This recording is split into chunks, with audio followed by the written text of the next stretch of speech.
जब जब चुनाव आता है तो ऐसी घटनाओं का जिक्र और चर्चा करके और हमारे माध्यम से हमारे पार्टी को घेरने का प्रयास किया जाता है। सीबीआई में जरूर कुछ ऐसे पदाधिकारी बैठे हैं जिन्होंने हमारे राजनीतिक विरोधी या विरोधी पार्टियों से मिलकर हमारे नाम को जोड़कर हमारी पार्टी को बदनाम करने का काम किए हैं और 10 साल के बाद हमारा नाम उसमें जोड़ा जा रहा है कि भाई हम वहां पे 5 बजे सुबह में उपस्थित हो गए और हम जाके हत्या कर दिए और हत्या का उद्देश्य नहीं बता रहे हैं।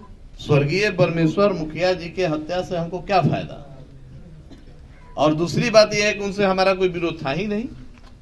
क्या पार्टी की तरफ से दबाव हुआ है या आपने इस्तीफा दिया है? पार्टी की तरफ से क्यों दबाव आएगा? अपना इस्तीफा, मैं संसदीय बोर्ड के अध्यक्ष पद से अपना इस्तीफा अपने वरीय पदाधिकारी हमारे राष्ट्रीय नेता को हमने भेज दिया।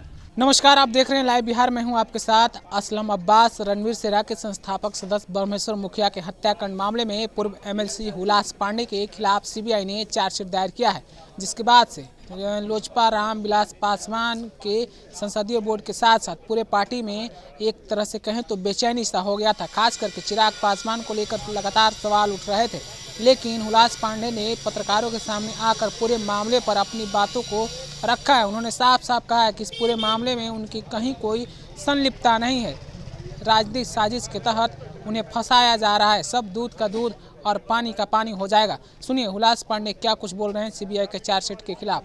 मीडिया के माध्यम से ही हमको ज्ञात हुआ कि एक पुराने 10-12 साल पुराने हत्याकांड में सीबीआई ने हमको आरोपित किया है।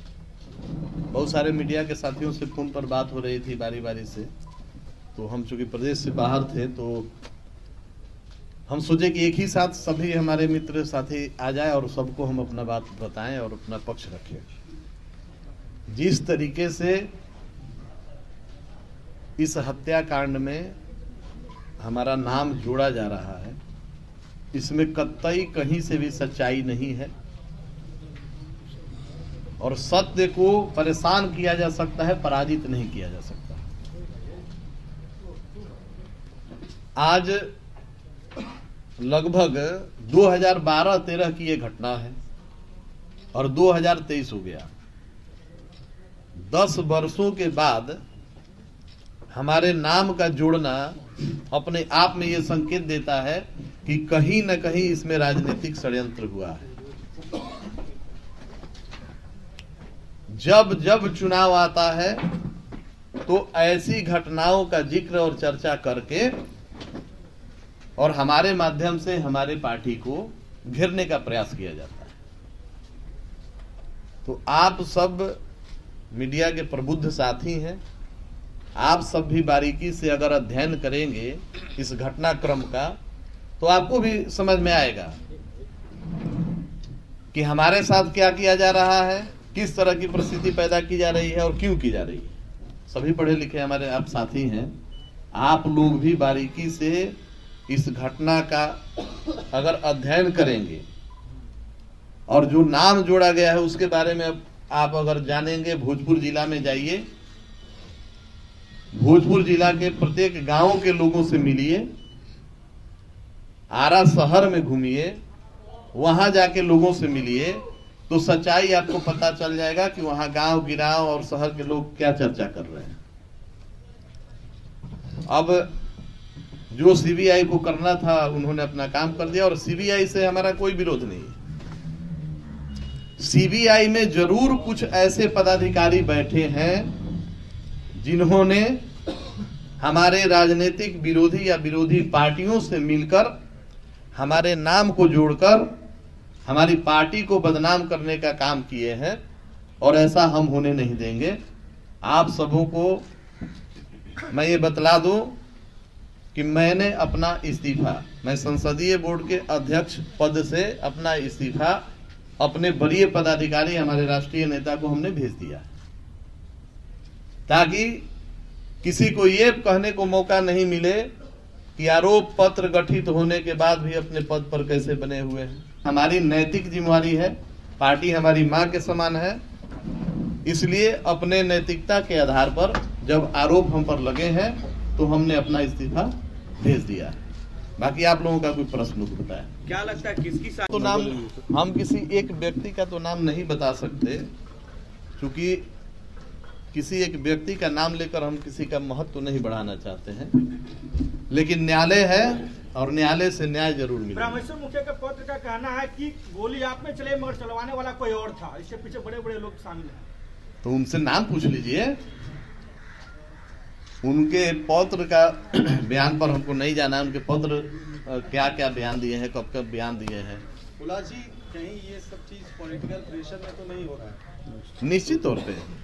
निश्चित तौर पे ये पॉलिटिकल प्रेशर में ही किया गया जांच है। कितने वर्षों के बाद, 12 साल के बाद, कौन सा आपको आधार में। और सबसे बड़ी बात है कि किसी भी हत्या का एक मोटो होता है, एक उद्देश्य होता है। किसी व्यक्ति की आप या तो हत्या कोई भी व्यक्ति तब करता है कि उससे प्रतिशोध लेना है, हमारा कोई उससे बहुत बड़ा लड़ाई है, विरोध है, या उसके हत्या से हमको बहुत बड़ा लाभ होने वाला है। तो ये दोनों चीज कहीं लागू नहीं था। स्वर्गीय ब्रह्मेश्वर मुखिया जी के हत्या से हमको क्या फायदा। और दूसरी बात यह है कि उनसे हमारा कोई विरोध था ही नहीं। क्या पार्टी की तरफ से दबाव हुआ है या आपने इस्तीफा दिया है? पार्टी की तरफ से क्यों दबाव आएगा? पार्टी की तरफ से कैसा दबाव? पार्टी के सभी आज भी वरिष्ठ पदाधिकारी और नेता हमारे साथ हैं और व्यक्तिगत तौर पे भी हमारे साथ क्या रहेंगे। चार्जशीट के खिलाफ क्या न्यायालय की शरण लेंगे आप? निश्चित तौर पे चार्जशीट अभी हुआ है, कोर्ट ने अभी कॉग्नियंस नहीं लिया। एक सवाल है, ये जगह जरूरी ये रहता है कि जब वो 10 लाख का चस्पा अपना लगवा दिए, साल 2 साल पहले हम लोग भी अखबार में पढ़े थे कि भाई इस हत्याकांड में 10 लाख का इनाम घोषणा किया गया है कि कोई उद्भेदन करेगा, कोई इसके बारे में क्लू देगा तो उसको 10 लाख रुपया मिलेगा। हो सकता है कि 10 लाख रुपए के लालच में भी कोई आदमी खड़ा हो गया हो। बहुत बेरोजगारी है बिहार में, तो किसी बेरोजगार को हथियार बना लिया गया हो 10 लाख रुपए के लालच में, और उसको माध्यम बना के हमको परेशान किया गया हो। तो बहुत सारी चीजें हैं। जब आप लोग इस तथ्यों को, इसके जो भी पेपर है, जो भी इसके साक्ष्य है, जब आप लोग अध्ययन करेंगे तो सच्चाई से आप लोग खुद अवगत हो जाएंगे। सीबीआई पे आरोप लगा रहे हैं आप एनडीए में हैं और एनडीए की सरकार है, तो साजिश कौन कर रहा है, कौन फंसा रहा है? सीबीआई पर हम आरोप नहीं लगा रहे हैं। आप प्रबुद्ध साथी, आपने हमारे वक्तव्य को नहीं सुना है। हमने कहा कि सीबीआई में कुछ एक पदाधिकारी, पूरी हम संस्था को कैसे कह देंगे भाई, लेकिन कुछ एक पदाधिकारी जरूर ऐसे हैं जो हमारे राजनीतिक विरोधियों से मिलकर और इस तरह का उन्होंने जांच रिपोर्ट सबमिट किया। सीबीआई की चार्जशीट में है कि लोगों से पूछताछ के बाद आरोप पत्र गठित किया। भाई लोगों से पूछताछ तो लोगों का नाम तो बताएंगे, और न्यायालय है ना, न्यायालय में तो नाम आएगा ना। लोगों से पूछताछ में उनको 10 साल लग गया। लोगों से पूछताछ करने में 10 साल लग गया, बड़ी अच्छी बात है। और 10 साल के बाद हमारा नाम उसमें जोड़ा जा रहा है कि भाई हम वहां पे 5 बजे सुबह में उपस्थित हो गए और हम जाके हत्या कर दिए, और हत्या का उद्देश्य नहीं बता रहे हैं। क्यों कर दिए? उद्देश्य भी बताना चाहिए था। और जिस दिन का ये घटना का जिक्र आप कर रहे हैं, उस दिन हम अपने सरकारी आवास में और कम से कम 5-6 अंगरक्षक के साथ अपने हम सरकारी आवास में पटना में उपस्थित हैं।